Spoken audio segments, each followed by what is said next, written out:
Many times in life, we often set for ourselves unrealistic goals, or sometimes even parents will set unrealistic goals for their children. If you've ever tried to obtain or attain an unrealistic goal, you realize that it very easily wears you out.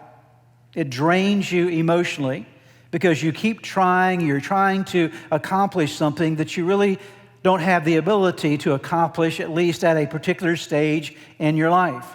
If you were to ask me to do a high jump this morning, I promise you I could handle 6 inches, but 6 feet would be overreaching for me.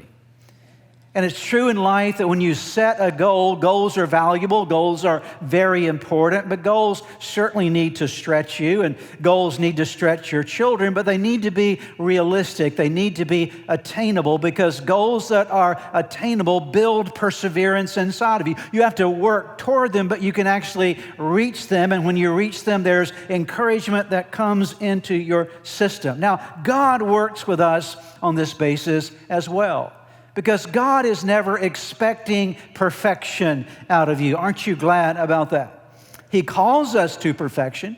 He calls us to pursue it, but He isn't measuring our perfection. God is measuring our heart. He's measuring our effort. He's measuring our commitment to Him to pursue growth and relationship with Him. And so God never asks you or measures or calls you to the measurement of perfection, but He does call you to the pursuit of perfection over time. But He never places unrealistic demands upon anyone. That's what religion does. Religion sets up a bunch of rules and regulations and says you're only going to be accepted by God if you do X, Y, and Z perfectly.